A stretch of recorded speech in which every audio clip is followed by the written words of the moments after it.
दोस्तों, यह कहानी है भगवान और भक्त के ऐसे रिश्ते की जिसे सुनकर आपकी आंखों में आंसू आ जाएंगे। यह कहानी है उस विश्वास की कि ईश्वर अपने भक्तों का हाथ कभी नहीं छोड़ते। कोई भी विपदा आने पर ईश्वर सदैव आपके साथ रहते हैं, आपका साथ देते हैं, आपको उस परेशानी से बाहर निकालते हैं। तो चलिए इस बेहतरीन कहानी को सुनते हैं। एक समय महात्मा जगन्नाथ दास जी ने पुरी की यात्रा की। उन दिनों आजकल किसी सवारियों का प्रबंध नहीं था। वह वृद्ध थे। किसी तरह गिरते पड़ते, चलते फिरते किसी तरह वह पुरी पहुँचे। जलवायु बदली, भोजन का भी ठीक प्रबंध नहीं हो सका। अजीर्ण रोग ने आ घेरा। जहाँ तक हो सका सावधानी करते रहे, पर साधु का कौन ठौर ठिकाना। जो मिला उससे पूर्ति कर ली। जिसने आदर सहित बुलाया उसी की भिक्षा ग्रहण कर ली। कभी मंदिर से प्रसाद पा लिया। कुछ दिन बाद ही उनको बुखार आ गया। जब तक साधारण स्थिति रही सहन करते रहे। बाद में रोग बढ़ जाने पर समुद्र के किनारे चले गए और वहीं एकांत में पड़े रहे।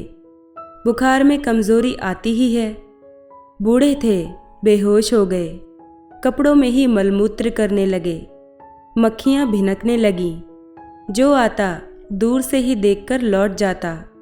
कोई पूछने वाला नहीं था कि यह मरने वाला कौन है, कहाँ से आया है, इसको औषधि की भी आवश्यकता है या नहीं। महात्मा जगन्नाथ दास जी की ऐसी दीन दशा देखकर प्रभु जगन्नाथ को दया आई।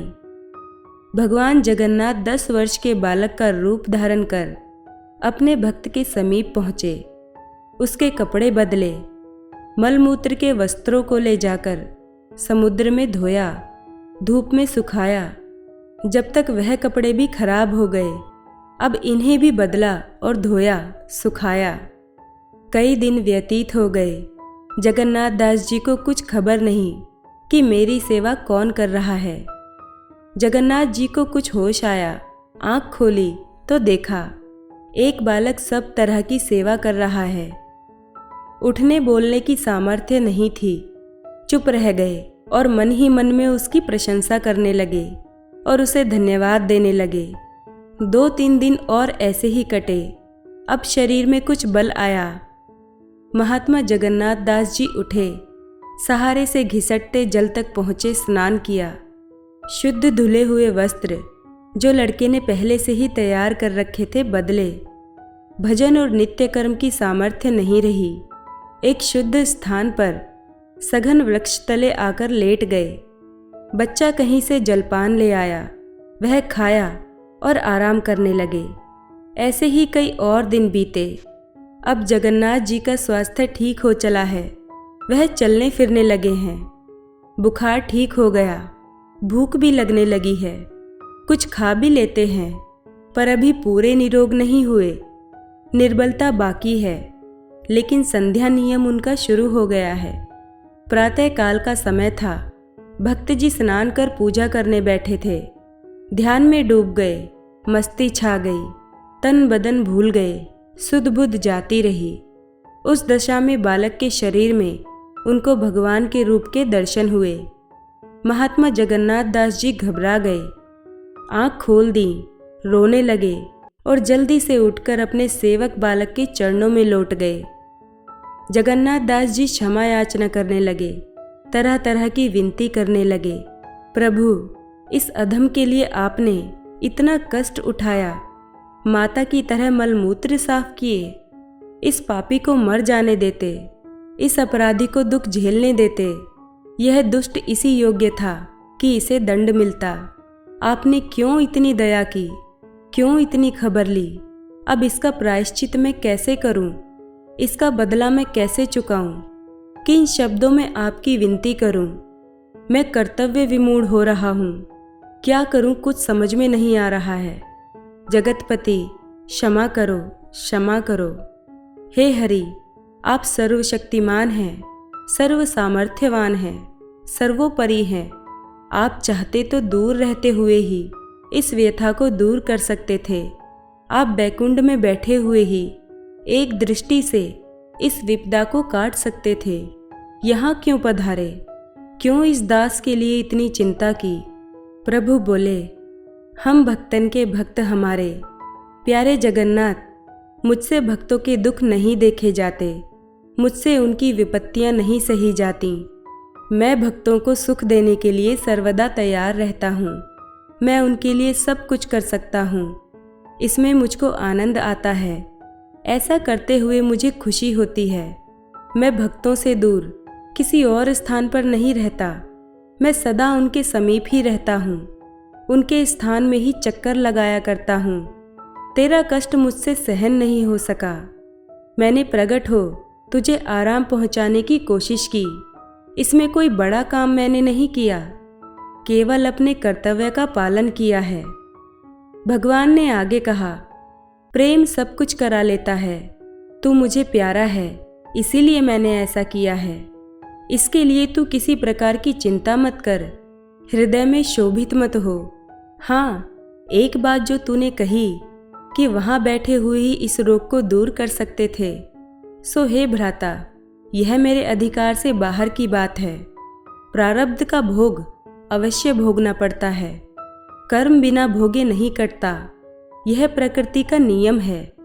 मैं इसमें कुछ नहीं कर सकता। प्राणी जो कुछ सुख दुख उठाता है, कर्मानुसार ही उसे मिलता है। जगत में कर्म ही प्रधान है।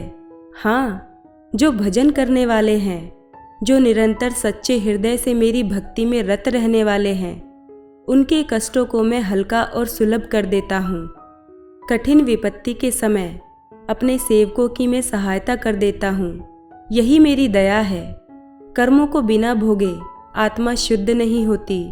संस्कार आत्मा के ऊपर लिपटे रहते हैं और पर्दा बनके प्राणी को मुझसे दूर किए रहते हैं। कर्मों को भोगने से यह आवरण हट जाते हैं और मैं उन्हें समीप ही दिखाई देने लगता हूँ। फिर ऐसा निर्मल चित्त वाले भक्त में और मुझ में भेद नहीं रहता। वह मेरे हो जाते हैं और मैं उनका हो जाता हूँ। ऐसा उपदेश देकर भगवान अंतर्ध्यान हो गए। इसके बाद महात्मा जगन्नाथ जी का आगे का जीवन कैसे कटा, कहाँ रहे, इससे ना कोई संबंध है और ना हमको मालूम है। पर यह कथा 3 बातों का सबक हमें दे रही है। पहली बात, कर्म के भोग को परमात्मा भी नहीं टाल सकते। वह भोग कर ही कट सकता है। उसका भोगना अपने लिए ही लाभदायक होता है। बिना भोगे ना तो आवरण हटते हैं, न संस्कार क्षय होते हैं और न हृदय शुद्ध व निर्मल बनता है। कठोर हृदय भजन के योग्य नहीं होता। नरम हृदय आदमी ही इस दौलत का हकदार होता है। दूसरी बात, मूर्ख और दुष्ट प्रवृत्ति के मनुष्य विपत्ति के समय ईश्वर को कोसते हैं, उसे गालियां देते हैं, पर यह नहीं सोचते कि यह उन्हीं के किए हुए कर्मों का फल उन्हें मिल रहा है। इसमें ईश्वर का क्या अपराध हुआ कि उसके सिर दोष मढ़ते हो। ईश्वर तो तुम्हें सुख में रखना चाहता था, परंतु तुमने अपने आप अपने लिए कुआं खोदा और उसमें गिर पड़े। इसमें दूसरों को दोष क्यों देते हो? अपनी मूर्खता पर पछताओ, आगे उसे दूर करने का प्रयत्न करो। सदाचारी जीवन बनाओ, सत्कर्मी बनो, निषेध कर्मों को त्याग दो, राग द्वेष को दूर हटाकर सबके साथ प्रेम का बर्ताव करो। फिर देखो तुम सुखी रहते हो या नहीं।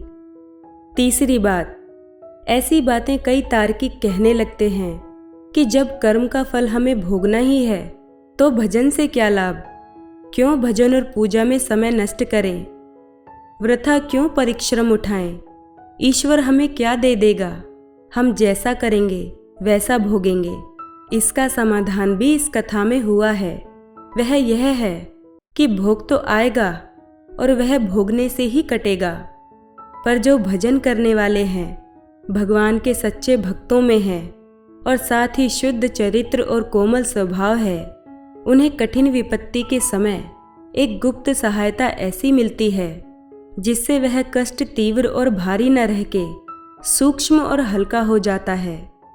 उस मनुष्य के अंदर एक ऐसी शक्ति का संचालन रहता है कि जो उसे शांत और प्रसन्न रखती है।